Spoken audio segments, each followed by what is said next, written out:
Bonjour à toutes et tous, correction exercice CGC 00600 donne les températures d'ébullition de liquide pur HX, d'accord, donc des choses qui sont comparables, classées par numéro atomique des X croissants. Les X dans la colonne 7A, alors on va essayer de comprendre ce que ça veut dire. La colonne 7A,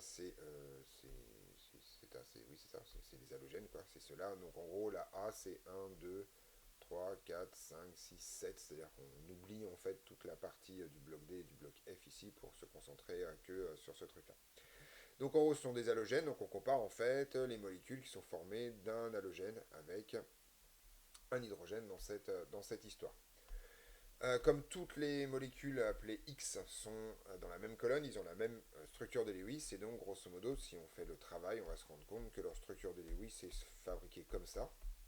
On a donc trois doublets non liants et un électron libre, et donc grosso modo, ça va donner par mise en commun de ces deux électrons-là, la molécule HX, qui est une molécule linéaire, ça c'est la première étape importante. Deuxième étape importante, H est un élément extrêmement peu électronégatif. Au contraire, les halogènes sont, eux, situés à droite de la question périodique, donc sont plus électronégatifs, en particulier F est très électronégatif. Et donc, on va avoir donc un moment dipolaire propre qui va être le suivant. Voilà. Avec donc moins delta ici et plus delta ici. Et donc un moment dipolaire qui va ressembler à ce truc-là, autrement dit de X vers H. Alors l'idée ici, c'est pas tant l'électronégatique qui va compter, on se rend compte que en fait HF a une température d'ébullition extrêmement élevée, ça vous raconte que les interactions entre les molécules de HF sont très fortes, et ensuite ça se casse la gueule pour HCl qui est juste en dessous, et puis ça remonte doucement pour HBr et pour HI. Donc en gros, on sent qu'il y a quelque chose qui se passe entre le reste. Alors, première étape, pourquoi HF a une température d'ébullition aussi élevée? Alors ça, c'est un classique extrêmement fort dans cette histoire. On se rend compte que F fait partie de ces trois atomes-là. L'azote, l'oxygène et le fluor. Autrement dit, ce sont trois éléments qui font partie de la deuxième période et qui ont un doublet non liant qui se promène dans cette histoire. Voilà. Et ça, en fait, ça va leur permettre de fabriquer des liaisons qui sont extrêmement fortes, qu'on appelle des liaisons hydrogènes. Donc en fait, HF présente une liaison hydrogène. Et la liaison hydrogène est grosso modo en moyenne 10 fois plus forte que les liaisons de Van der Waals.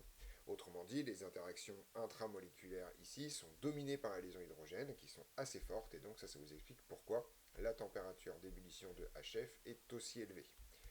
Les autres ne sont trop bas dans la classification périodique, on ne peut pas faire de liaison hydrogène au-delà de la troisième période incluse. Et donc en fait, HCl, HBr et HI, ça va tout simplement, donc pour ces trois-là, HBr, HCl et HI, on va tout simplement avoir du Van der Waals. Sous quelle forme? Eh bien sous la forme interaction dipôle-dipôle, puisque ces trois molécules ont un moment dipolaire propre. Donc là, c'est pas extrêmement compliqué. Van der Waals est essentiellement dominé par la taille de la molécule, d'accord. Même si en fait l'électronégativité augmente, c'est pas ça qui va jouer massivement sur les choses. En fait, je vous rappelle que le moment dipolaire, c'est tout simplement mu égale petit delta E fois D.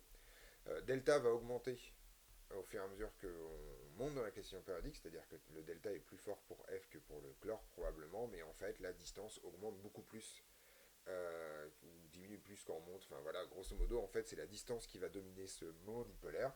Et donc ça, c'est un théorème que vous avez dans votre cours. Les interactions de Van der Waals sont essentiellement pour des molécules similaires, en tout cas, dominées par la taille de la molécule. Et donc là, c'est pas extrêmement compliqué. En fait, la température d'ébullition augmente avec la taille de la molécule. T ébullition augmente avec la taille de la molécule qui devient d'autant plus grosse en fait que CLBr, oui, devient grosse et qu'on donc plonge dans la classification périodique. Voilà. C'est à peu près tout. Donc ceci termine cet exercice. On se retrouve dans d'autres vidéos pour d'autres corrections.